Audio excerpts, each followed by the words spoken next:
And man, that's greatness. I swear that's greatness. You look into my eyes, you can see what I see.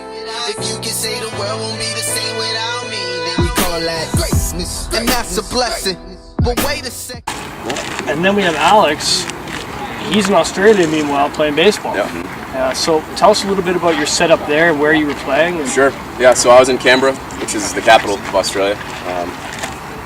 If anybody's watching at home, you're going to learn something. It's the capital, not Sydney. I just figured it was Sydney because that's the only city I really knew. So yeah, I go to Australia. I got a working holiday visa, so I was able to work full time, do whatever I needed to do, and I got a job over there, set up kind of through the club. I was working selling shoes at a sporting goods store. I bartended. I had a job doing manual labor, which I actually love doing. I like being outside and doing things rather than sitting at a desk and just kind of looking at the time go by.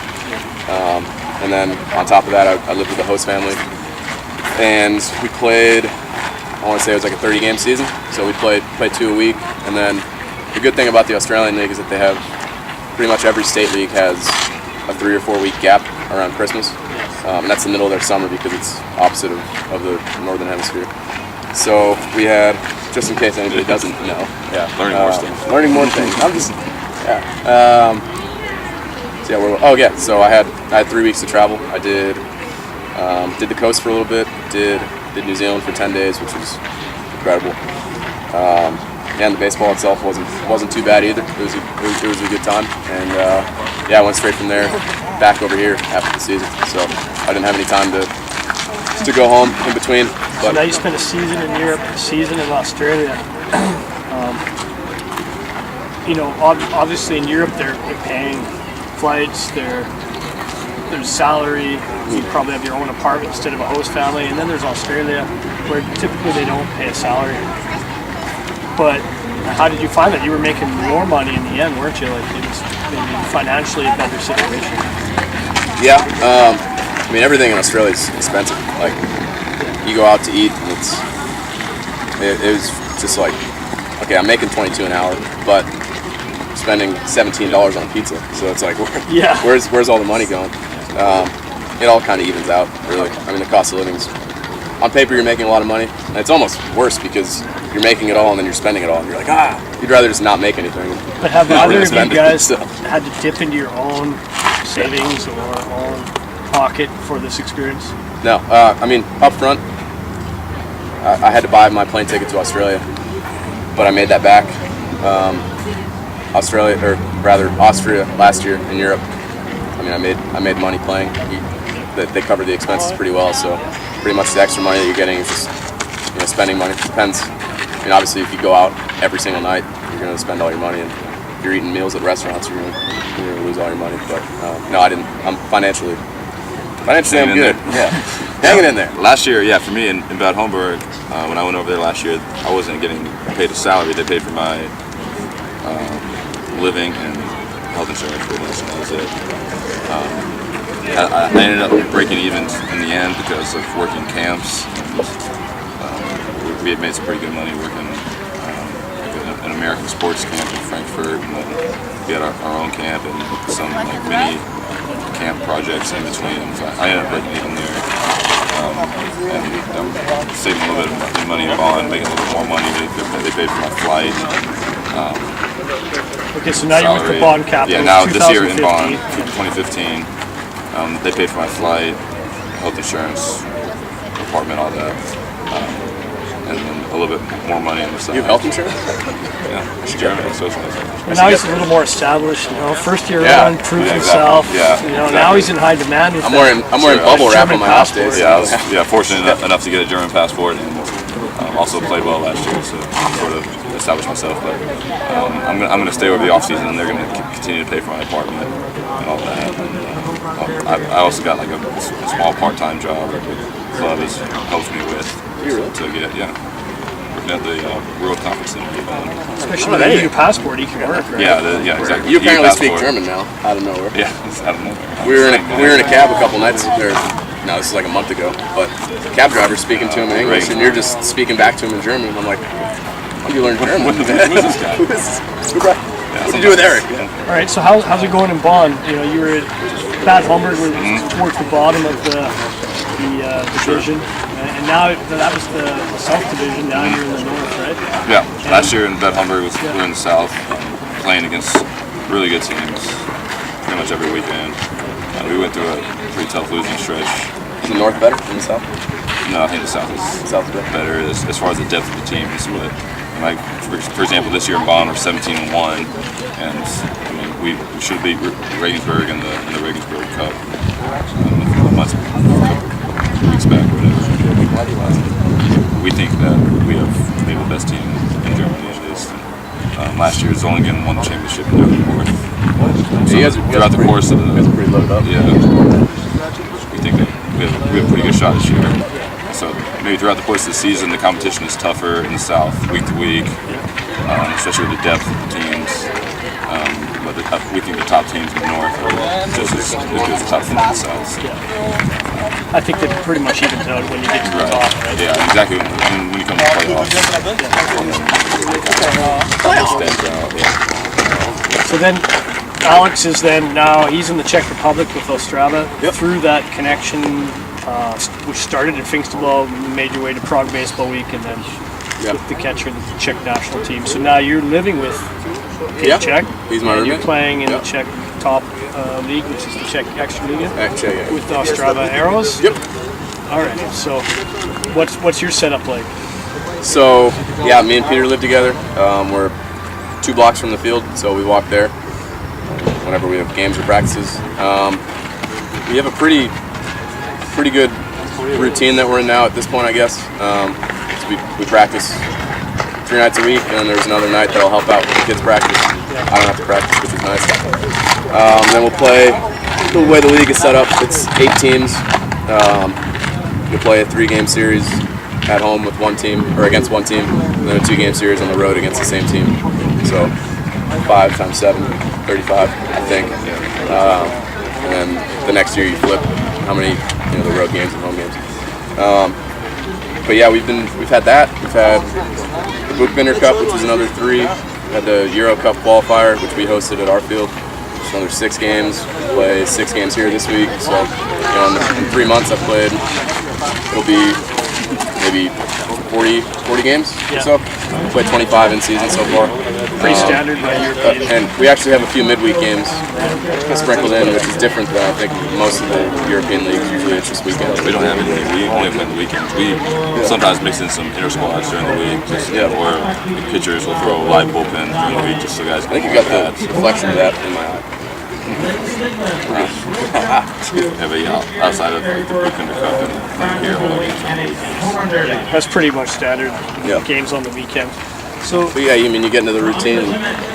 If you can use your time pretty poorly, or you can use it pretty well. So I think guys that have been here for longer kind of realize how to not go crazy, because sometimes you have 22 hours in a day where you have nothing. So you either sit in your apartment talking to yourself, or you just go out too much. And so, I mean, you definitely need to prepare for that, I think. Ahead of time, especially the guys that are returning, they know that going in. So, like, you're going to be studying now.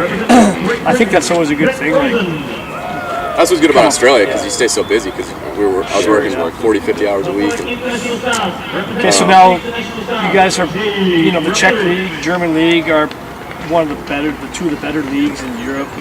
And then you compare them as pretty equal, as far as level of play. Could you guys pinpoint, like, how would you describe the level of play in Germany or in the Czech Republic? I can't speak for Czech Republic. I can say in Germany,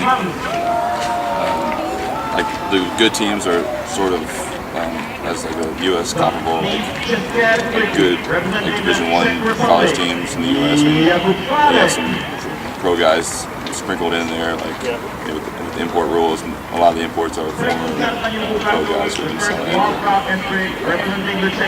So you'll have a few of those guys mixed in, and there's some pro German guys that are mixed in. We've got a home run derby about to start, so we might get some foul balls. We're almost finished. Al, good. Yeah, so same, So probably the that's same deal with you as well. Play. I mean, there's in our league, especially in the north, in Germany, it's very top heavy. So we have a really good team, but the bottom teams would be like At a much sort of lower level. almost like high school level. There's some guys who are like 15, 16 years old. It's just not this. That's kind of For our league, standings wise, it looks like it's a little bit top heavy, but so far there haven't been any games that have just been, we're in the first inning, it's over. It's every game you show up, it's competitive. What would you guys say? We'll start with Alex. What do you think the thing you enjoy the most about playing baseball overseas in general?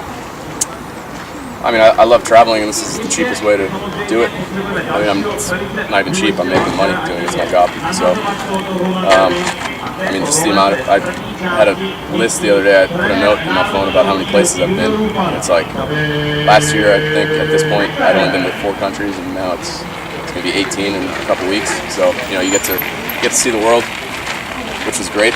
And I know that we've read some of the same books and kind of have some influences there. But I think one of the things that we were talking about the other day is that a lot of people just go on.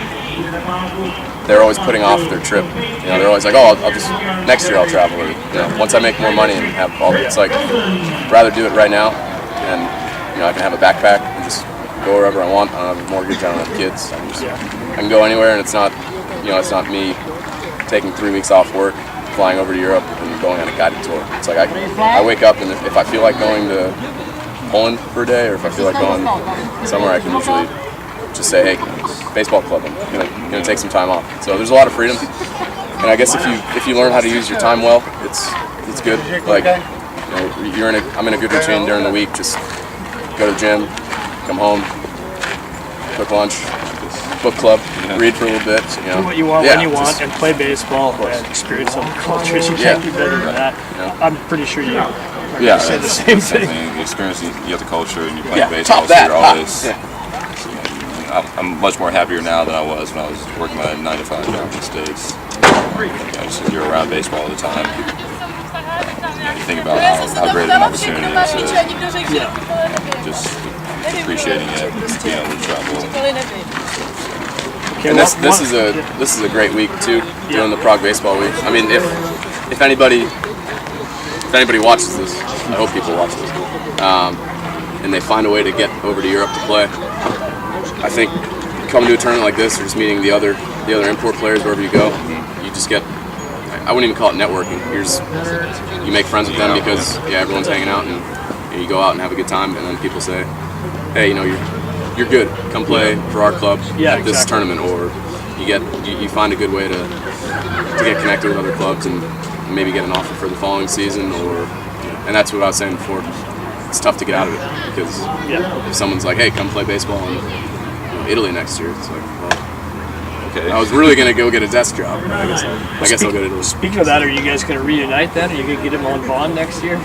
We're gonna have this Prague Baseball Week team, this team here, for probably the next 20, 30 years. It's gonna be like a timeshare deal where we all come to Prague every year, and we'll we'll have guys that are 45 years old, 60-year-old guys out there playing against 18-year-old German teams. So sorry, we actually have our imports signed already for next year, so you can't come on. I mean, I think everybody. There's the Euro League starting next year, maybe. And I think I'm not sure how that. I think everyone wants to play in that. So yeah, we'll see. Are we getting video? I hope that gets off the Are people just walking behind us like waving? Well, thanks, guys. I appreciate the interview. We should get out of here before Before you hit the home run. The home run contest already started, so I'm expecting a few balls to land over here. So. Even though she's here, I'm gonna say hi to my mom. Hey, what are you doing? You're over here, man. Come on. Hi to your mom. Hi to my mom. She's right over there. Hi, Mom. Say She's hi over there, but I want to say hi. Hi to my parents as well. We haven't watched this. You're killing it, man. With your Thanks, website. guys. You're killing it. Absolutely. Awesome. Thanks, guys. Yeah, Let's go have fun. See ya. Ciao.